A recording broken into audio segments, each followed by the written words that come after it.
Continuando com os trabalhos, vamos para a parte 5 da revisão de Português 1, volume 2. Tanto serve para AP2, como serve também para AP3. Eu devo ter me enrolado aí nos vídeos anteriores nessa descrição, mas tudo bem, tá valendo. Meu nome é Marise Souza, sou aluna do primeiro período de Letras e Literatura da UF, convênio com o CEDET. A gente está agora falando de uma série de tipos textuais, e nesse vídeo o nosso foco é o tipo textual argumentativo. O que caracteriza esse tipo textual? Primeiramente, um argumentador. Esse argumentador ele vai falar sobre um tema polêmico e desenvolve uma tese, uma opinião, uma ideia a respeito desse tema polêmico, se apoia em argumentos e a ideia é convencer o público-alvo. Vamos aprofundar um pouco mais os estudos sobre esse tipo textual. Um dos gêneros mais representativos originados desse tipo textual é a carta ao leitor. É um gênero textual, né, já falamos, o autor, né, da carta ao leitor expressa opiniões que podem ser favoráveis ou não, a respeito não só de assuntos publicados em revistas, jornais, como também de fatos que ocorreram na sociedade ou ainda dando um tratamento a esses fatos. Nos exercícios de revisão caíram vários exemplos de carta ao leitor para que a gente pudesse identificar o gênero e o tipo textual. É necessário que haja relações de progressões lógicas. Então, esse texto argumentativo ou um discurso oral argumentativo, ele tem que ter uma construção lógica, que também é chamada de progressão textual.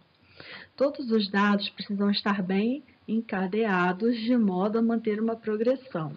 Então, à medida em que a gente vai lendo, a gente vai se apropriando dessas informações, as informações vão se somando às anteriores, e isso vai dando para a gente uma ideia lógica do assunto que está ali no texto argumentativo. Isso é muito importante. Vamos ver aqui dois exemplos de texto argumentativo.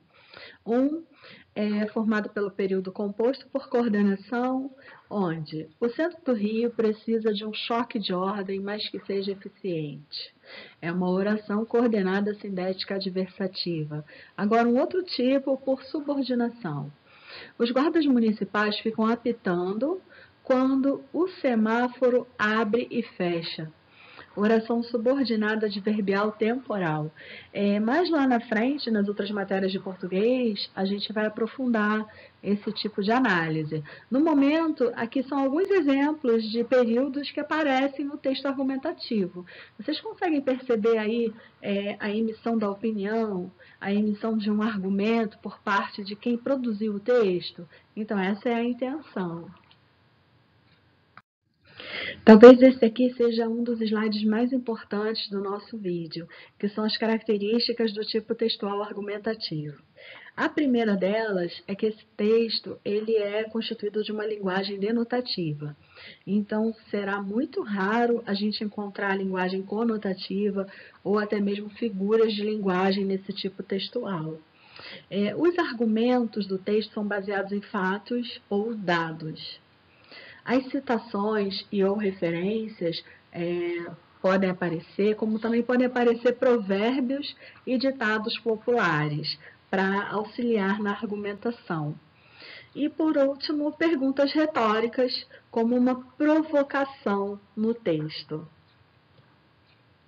Mais duas características dessa produção textual. Primeiro, o uso de expressões adverbiais que indicam a posição, nesse caso, o ponto de vista do produtor do texto. Quando ele diz assim, sinceramente, ou então, infelizmente, ele está indicando o seu ponto de vista. Expressões também valorativas, sejam elas positivas ou negativas, como, por exemplo, é desanimador, o trânsito virou uma balbúrdia, motoristas mal educados. Essas expressões textuais, que estão aqui citadas.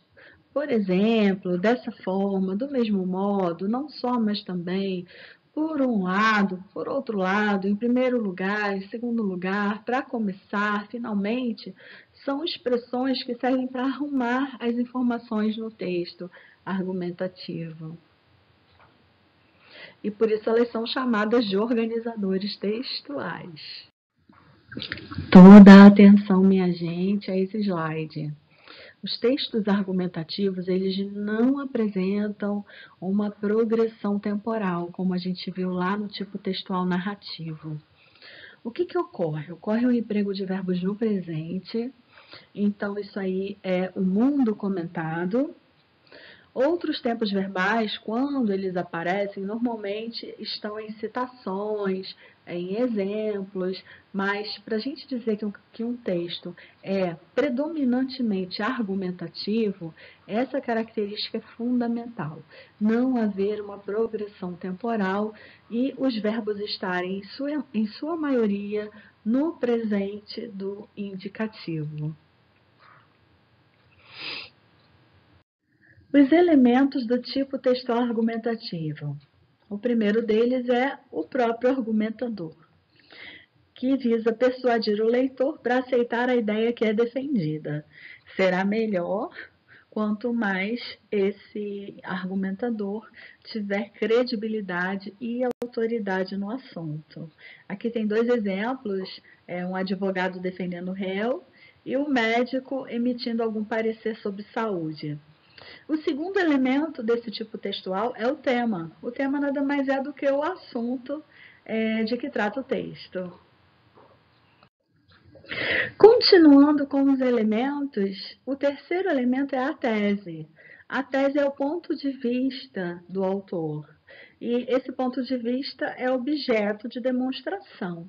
Então, ele vai buscar a última parte, que são os argumentos. Esses argumentos é que ele vai usar para defender a sua tese, ou seja, aquela ideia que ele tem pré-formada e a ideia que ele está defendendo para que seja aceita. Então, os argumentos são elementos abstratos, apresentados em ordem crescente de importância e que justificam a tese. Fatos, exemplos, citações de autores ou peritos reconhecidos ou dados que vão ajudar a comprovar a validade da tese do argumentador. Vamos falar aqui de dois modos de raciocínio na elaboração desse tipo textual? O primeiro é o modo dedutivo, ele vai da causa para a consequência. E o segundo é a explicação, que vai da consequência para a causa. Vamos ver um exemplo. O exemplo de dedução. Está chovendo. Isso aí é a causa. Logo, devo levar o guarda-chuva. É a consequência. O outro raciocínio, que é por explicação, tem o seguinte exemplo. João não fez uma boa prova. Isso é a consequência. Agora, por que ele não fez uma boa prova? Qual a causa? Porque não conseguiu estudar. Vamos continuar. Um terceiro modo de raciocínio na elaboração do tipo textual argumentativo é a escolha alternativa, onde a gente coloca duas relações argumentativas, deixando a possibilidade de escolha, ou então mostrando a incompatibilidade entre elas. Olha um exemplo. Você pode escolher, ou eu aumento seu salário e seu trabalho, ou eu reduzo a sua jornada de trabalho e você passa a ter mais tempo livre. O quarto modo de raciocínio é por concessão restritiva. Então, a primeira premissa seria verdadeira e, ao mesmo tempo, retificaria a relação argumentativa. Em outras palavras, a gente aceita essa asserção de partida, porém, contesta-se que ela possa levar àquela conclusão proposta ou subentendida. Olha só o exemplo. Embora você seja um excelente funcionário, não posso conceder-lhe aumento salarial. Então, O que a gente acabou de compreender aqui, né? Que na primeira asserção, embora você seja um excelente funcionário, você espera que haja uma conclusão, já que ele é um excelente funcionário, algo de bom pode acontecer a essa pessoa. Mas a segunda asserção, ela vem justamente contestar a primeira, dizendo o seguinte: não posso conceder-lhe aumento salarial.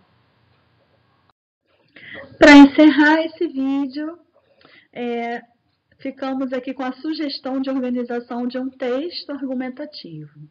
Primeiramente, o título. Após o título, a gente faz uma asserção de partida, que é aquela frase ou aquele parágrafo que dá início à argumentação. Partimos para uma introdução, onde apresentamos o tema e a tese que será defendida.